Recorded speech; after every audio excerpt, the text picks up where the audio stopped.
Mengingat waktu dan banyak pembicara, dan sebagaimana yang dimintakan untuk menceritakan pengalaman, pertama saya memperkenalkan nama lengkap saya Alwin Nadiku, Wali Nangro, Kabupaten Bualemo, Provinsi Gorontalo. Jadi yang datang ini bersama rombongan Pak Wali dari 3 Provinsi Sulawesi Utara, yaitu ibu kotanya Manado, Provinsi Gorontalo, dan Provinsi Sulawesi Selatan yang alhamdulillah walinya langsung yang hadir. Iya. Bapak Ibu sekalian, perjalanan menuju ke tempat ini tentu bukan perjalanan yang dipaksa, dan tentu bukan perjalanan yang orang bilang mengikuti ulama dengan konsep kita, istilah orang ini mengikuti tanpa ada dasar. Bapak Ibu sekalian, perjalanan saya ini tarikan hati saya. Hati saya ditarik untuk datang ke Aceh ini setelah mendengar informasi dari para dewan guru kekasih Abuya yang mengajarkan, menyampaikan, menginformasikan sampai ke pelosok-pelosok Provinsi Sulawesi Utara dan Gorontalo tentang sosok dan kemuliaan seorang Abuya dan ajaran yang dibawa oleh Abuya. Perjuangan dakwah dari para dewan guru dan kekasih Abuya ini sangat mengagumkan. Itulah kami sangat penasaran. Murid-muridnya Abuya saya begitu kokoh, begitu teguh, mengorbankan waktu dan duit tanpa dibiayai oleh negara. Mereka masuk ke desa-desa, bertemu dengan masyarakat jumlah kecil dan banyak, dihadapi dengan kesungguhan dan keteguhan hati. Mereka menjelaskan tentang sosok Abuya yang memang di kampung kami tidak dikenal sama sekali. Begitu ulama yang alim ini disampaikan, diinformasikan, tertariklah hati ini.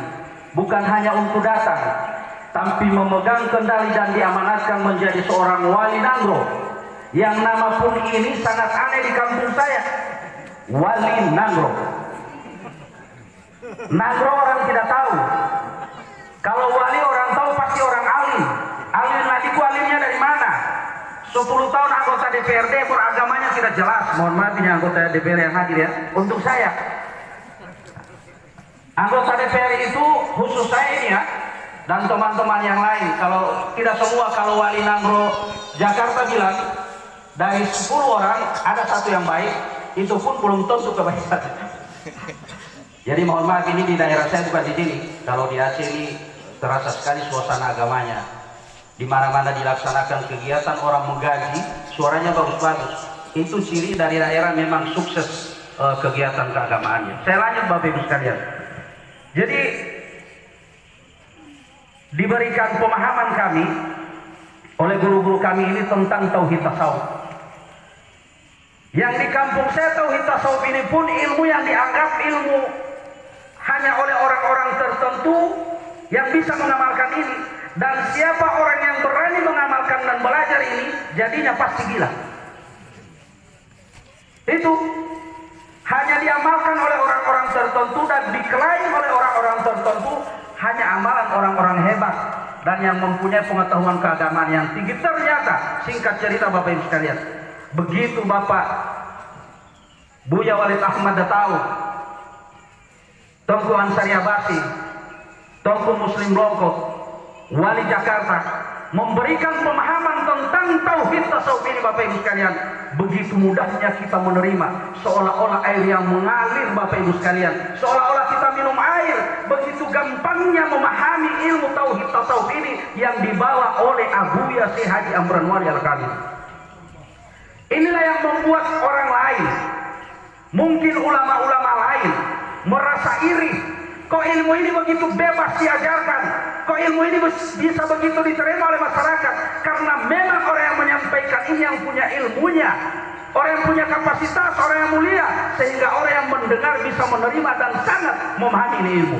Ilmu tingkat tinggi ini Bapak Ibu sekalian. Tapi yang menyampaikan juga bukan orang asal. Allahu Akbar.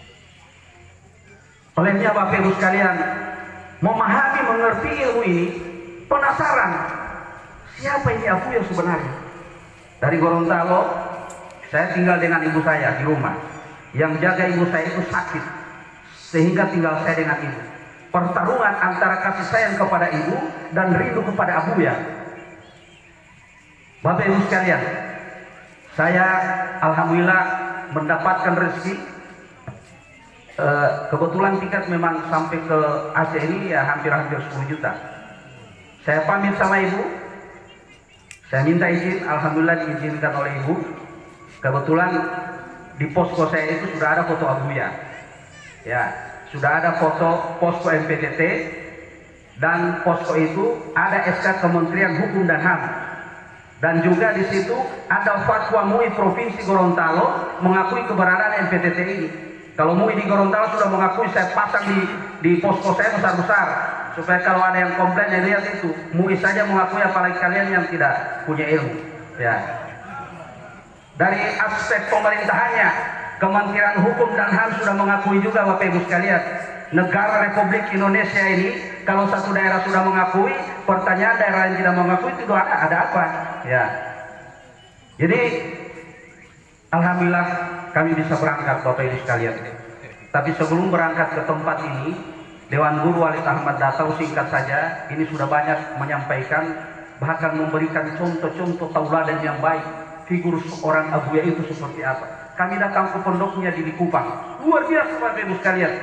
Kami ini bukan apa-apa. Bahkan sampai sopir yang bawa mobil saya itu datang ke Likupang, dicium tangannya oleh murid-muridnya Abuya. Contoh akhlak yang sangat luar biasa diperlihatkan oleh murid-muridnya Abuya Bapak Ibu sekalian. Yang bawa mobil, tasnya diangkat, dicium tangannya. Mulai dari situ saya terkagum-kagum, luar biasa. Sampailah saya ke Jakarta. Di Jakarta Bapak Ibu sekalian, apa yang terjadi?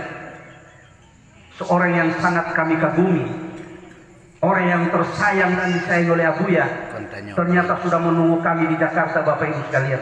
Dengan sangat sederhana, dengan sangat familiar, dengan sangat penuh persahabat, beliau menerima kami di Jakarta.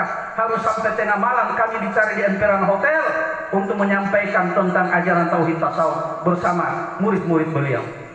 Akhlak-akhlak yang diberikan dan dicontohkan oleh murid-murid Abuya ini membuat saya semakin kagum. Dan tibalah saya di Aceh Bapak Ibu sekalian. Di Aceh, begitu penasarannya Bapak Ibu sekalian, yang selama ini hanya melihat foto Abuya. Kami di posko itu, teman-teman saya saja belum pernah ketemu Abuya. Begitu cinta mereka kalau melihat foto Abuya. Bahkan mereka pesan sama saya, Pak Alwin, ketemu Abuya kalau berangkat terakhir mau pulang, pamit sama Abuya, cium tangannya Abuya, dan tangan Pak Alwin jangan menyentuh siapa-siapa. Kalau perlu bungkus, supaya Pak Alwin datang, tangannya Pak Alwin yang kami cium. Mereka tidak ketemu Abuya, mereka hanya mendengarkan informasi tentang kemuliaan Abuya Bapak Ibu sekalian. Tapi mereka begitu cinta. Datanglah kami ke pondok di Pau, luar biasa. Kedamaian, begitu ketemu tak serasa air mata menetes di pipi. Yang kami rindukan saat ini sudah berhadapan dengan kami. Yang kami sangat cintai dari kejauhan yang belum pernah kami tatap mukanya, saat itu bisa ketemu. Luar biasa. Kami menganggap karena beliau seorang mulia susah untuk ditemui. Tapi apa yang terjadi Bapak Ibu sekalian? Mana tamu dari Gorontalo? Ayo makan sama-sama di ruangan dan di rumah saya. Jadi contoh akhlak yang paling tertinggi. Maka Rasulullah berpesan kepada kita, ulama itu sebagai pewaris Nabi. Maka momen maulid ini ingat selalu itu pesan Nabi. Dan saya merasakan aura kecintaan masyarakat Aceh Barat ini terasa nuansanya. Bahkan di kegiatan-kegiatan yang rombongan dari sini ikut, mereka menceritakan luar biasa. Bahkan di sini sudah ada gapura kampung tasawuf. Allahu Akbar. Allahu Akbar. Apalagi pemerintah desa legislatifnya, kalau ulama pemerintah sudah menyatu, Ibnu Taimiyah bilang pasti selesai agama di situ, dan itu dibuktikan oleh masyarakat yang ada di tempat ini. Jadi Bapak Ibu sekalian, selama berada dan mendampingi Abuya berdakwah kemana-mana, satu hal yang membuat saya kagum dan luar biasa dan menjadi motivasi kepada kita semua. Abuya sudah tua. Tadi kami harus bisa dengan beliau. Semua orang menangis, kami dari rombongan Gorontalo. Dalam hati, air mata menangis, menetes. Bapak Ibu sekalian, apakah di lain waktu saya masih bisa dipertemukan lagi dengan Abuya? Kami pamitan tadi Bapak Ibu sekalian, selama berada di pondok kami dilayani luar biasa. Jadi kami bukan siapa-siapa. Di pondok itu 1 sen pun uang tidak ada kami kumpulkan untuk membiayai kami di pondok. Semua makanan gratis, tempat tinggal gratis. Semua itu berkat pemulihan Abuya Bapak Ibu sekalian. Akhlak yang beliau selalu pesankan kepada kita, dan jauh-jauh sebelumnya beliau sudah berpesan harus saling menyayangi, tahan disakiti, dan jangan menyakiti. Saya kira terlalu banyak hal-hal yang kami rasakan selama berada dengan rombongan ini. Tidak terasa, ya, tidak terasa perjalanan yang di beberapa titik ini selama kami sudah kurang lebih 10 hari, tidak terasa lelahnya. Yang membuat saya lelah dan capek itu tatkala sudah berada di dalam mobil, Bapak Ibu sekalian. Seumur-umur saya naik mobil Gorontalo Manado 7 jam. Dari Gorontalo ke Palu itu sampai 8 jam Bapak Ibu sekalian. Pakai patwal lagi. Rombongan ada polisi di depan. Kecepatannya tidak sampai 180. Tapi naik mobil di sini, saya sampai terdiam. Tidak ada lagi alin nadiku saat itu. Berkecamuk dalam batin. Saya kasih tahu Pak Sekjen, Pak Nopal, semua hilang ini nur yang saya dapatkan dari Abuya. Karena saya selalu menggerutu dalam hati, sakit hati. Kenapa ini sopir selalu ugal-ugalan? Itu ternyata pandangan zahir saya. Ya, sopir tidak mengerem, kaki saya mengerem terus. Di dalam kota, di tanjakan, sama posisi mobilnya Bapak Ibu sekalian. Saya bilang ini, tadi banyak diskusi dengan Tom Fadli, saya turun pucat. Tidak mau makan tadi, jujur tidak bisa makan karena masih kesal dan ketakutan. Akal sehat kita, zahir kita melihat pasti celaka ini. Tidak war-war lagi orang Manado bilang. Tidak wajar lagi kecepatan kendaraan di tengah kota Bapak Ibu sekalian, sampai motor itu jatuh di bahu-bahu jalan. Tambah marah lagi saya, ini bukan ajarannya Abuya, ini mengganggu ketentraman umum dalam hati saya. Saya takut cahaya yang saya bawa ke Gorontalo ini hilang cuma gara-gara naik mobil ini. Tapi ternyata saya dinasihati oleh Tongku Fadli tadi, Pak Ali sini dulu. Kita bicara, ini semua dari hukum ajali. Allah sudah tentukan, mau cepat, mau laju mobil, kalau silakan, silakan. Itu sudah ditentukan dari hukum ajali.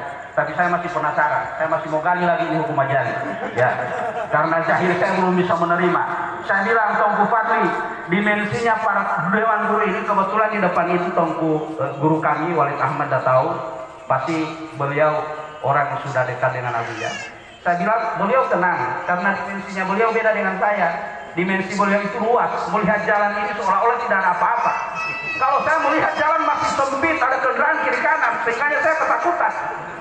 Sopirnya juga seperti itu, luar biasa. Ya, ini memang tauhid tasawuf Bapak Ibu sekalian, ilmu yang sangat luar biasa tingginya ilmu. Tapi oleh Abuya kita mau cepat-cepat, Abuya mengharapkan kepada kita agar ilmu ini secepatnya kita bisa dapat. Bayangkan kalau Abuya harus mengarang buku, membuat buku, bukunya mahal, mencetaknya mahal, kita beli mahal. Tapi kemuliaan dan kasih sayang Abuya berseru kepada seluruh umat, wahai umat Islam, ayo cepat-cepat kembali ke jalan yang benar. Islam harus disempurnakan, hanya lewat tulisan-tulisan makalah, tidak memberatkan umat untuk membeli dan membacanya. Kasih sayang Abuya terlihat, Bapak Ibu sekalian. Makalah singkat kita baca, kita pahami. Coba kalau orang lain, ya, Abuya datang berdakwah, itu kalau ulama-ulama besar yang sekelas Abuya, pasti ketentuannya tiketnya berapa, hotelnya di mana. Abuya tidak, kami lihat tidak ada sama sekali. Itu yang terjadi. Datang di Gorontalo beliau, Bapak Ibu sekalian, tidak ada biaya pemerintah, tidak ada ongkos negara yang diberikan kepada Abuya. Semua pengorbanan materi dan fisik datang dari Abuya. Ini kemuliaan dan kasih sekalian. Allahu Akbar. Maka nikmat yang mana lagi wahai para ulama yang kalian dustakan? Ilmu ini Buya sudah membantu ulama-ulama untuk menyelamatkan dan sebagai bentuk tanggung jawab beliau sebagai ulama menyelamatkan umat ini, dan itu yang sudah dilakukan oleh Buya. Dan saya melihat sampai saya tertarik dengan MPTT, ulama di negeri ini hampir tidak ada lagi yang menyamai derajatnya Buya, Bapak Ibu sekalian. Allahu Akbar. Cintai Buya. Kami sudah akan kembali ke Gorontalo jauh dari Buya. Kami hanya minta doa kepada Buya dan kami akan selalu mendoakan. Sekalipun diri ini masih penuh dosa, tapi doa kami tulus kepada Allah. Semoga Buya akan tetap diselamatkan, diberikan umur panjang, disehatkan, sehingga tetap masih akan terus berdakwah tentang tauhid tasawuf ini, Bapak Ibu sekalian. Jadi mohon jaga kemuliaan Buya, jaga kemuliaan Buya, Bapak Ibu sekalian. Jangan tauhid tasawuf ini hanya sampai kepada tongku-tongku, hanya sampai kepada murid-murid kesayangan Buya yang ada di sini, tapi sebarkan ilmu ini, Bapak Ibu sekalian.